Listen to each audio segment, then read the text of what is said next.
नमस्कार श्रोते हो, रेडिओ जयंतच्या आनंदी कट्ट्यावर मी अनुराधा आपण सर्वांचं मनपूर्वक स्वागत करते. श्रोते हो, आजच्या आनंदी कट्ट्यावर एक बोधकथा. एक खूप हुशार डॉक्टर होते. मृत्यूच्या उंबरठ्यावरनंही ते आजारी लोकांना परत आणतात अशी त्यांची ख्याती होती. डॉक्टरांकडे रुग्ण आला आणि जर त्याचं ऑपरेशन करायचं असेल तर त्यावेळी त्याला एक फॉर्म भरायला दिला जायचा. त्यात एक प्रश्न असायचा की जर तुम्ही जगलात यातून तर तुम्ही तुमचं उर्वरित आयुष्य कसं जगाल, तुमच्या आयुष्यात काय करायचं बाकी आहे की जे तुम्हाला यापुढे करायचं आहे. मग त्या फॉर्मवर ऑपरेशन होणारे रुग्ण आपापले विचार लिहायचे. कुणी लिहायचं की मी जिवंत राहिलो तर माझ्या कुटुंबाबरोबर वेळ घालवेन, मी माझ्या मुलामुलींबरोबर मनापासून खेळेन. कुणीतरी त्याची पर्यटन आणि प्रवासाची आवड पूर्ण करण्याविषयी लिहायचं. कोणी लिहायचं की माझ्या आयुष्यात कुणाला मी दुखावलं असेल तर मी त्यांची माफी मागेन. कुणी लिहायचं की मी सतत हसतमुख राहीन, आयुष्यात कधीही कोणाकडे तक्रार करणार नाही आणि कोणाला तक्रार करण्याची संधी देणार नाही. मी असं काम करीन की माझा कोणाला त्रास होणार नाही. अशा अनेकविध लोकांनी अनेकविध गोष्टी लिहिल्या. मग ऑपरेशननंतर रुग्णाला डिस्चार्ज देतेवेळी डॉक्टर त्या रुग्णाला त्यानं भरून दिलेला फॉर्म परत करायचे.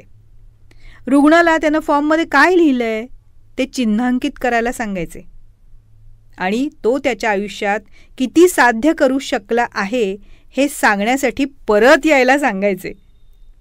मात्र त्यापैकी एकाही व्यक्तीनं असं लिहिलेलं नव्हतं की मी जिवंत राहिलो तर कोणाचा तरी बदला घेईन, मी माझ्या शत्रूचा नाश करीन, मला भरपूर पैसे कमवायचेत. जीवन जगण्याचा प्रत्येकाचा स्वतःचा दृष्टिकोन होता. डॉक्टरांनी विचारलं की तुम्ही निरोगी असताना असं जीवन का जगला नाहीत? तुम्हाला असं जगण्यापासून कोण थांबवत होतो? इतका उशीर का झाला हे विचार मांडायला? काही क्षण आपल्या आयुष्याचा विचार करायला हवाय. जे जगायचं होतं ते जगण्यासाठी कोणतं आयुष्य उरलंय आपल्याला? म्हणूनच फक्त अशा प्रकारे जीवन जगणं आता सुरू करा. आयुष्याचा आनंद तेव्हाच घेता येतो जेव्हा आपल्या जीवनाचा प्रवास पूर्ण होताना काहीही इच्छा उरलेल्या नसतात आणि कुठल्याही गोष्टीचा पश्चाताप नसतो. मनात अशी खंत उरता कामा नये की मला जे जगायचं होतं ते आयुष्य मी जगूच शकलो नाही.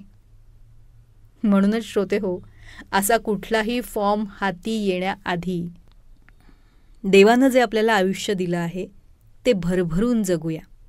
आयुष्यातले उत्तमोत्तम आनंद घेऊया, माणसं जोडूया, सत्कर्म करूया, एक चांगला माणूस होऊया. काय पटतंय ना?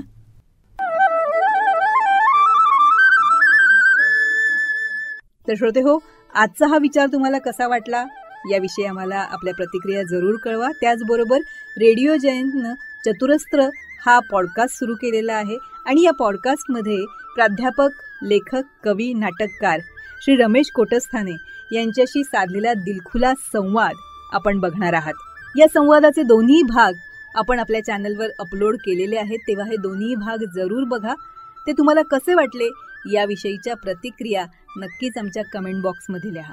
त्याचबरोबर श्री रमेश कोटस्थाने लिखित खुळा पाऊस या पुस्तकाचं अभिवाचन आपल्याला रेडिओ जयंतवर ऐकायला तर मिळेलच, पण त्याबरोबरच पूज्य साने गुरुजी लिखित श्यामची आई, पद्मविभूषण बाबासाहेब पुरंदरे लिखित राजा शिवछत्रपती या पुस्तकाचे दोन्हीही खंड, प्राध्यापक यशवंत पाठक लिखित मातीचं देणं, डॉक्टर शुभा साठे लिखित त्या तिघी, नर्मदा परिक्रमेच्या स्वानुभवांवर आधारित प्रभू पाठक लिखित बिल्वपत्र या दर्जेदार पुस्तकांचं अभिवाचनही आपण जरूर ऐका.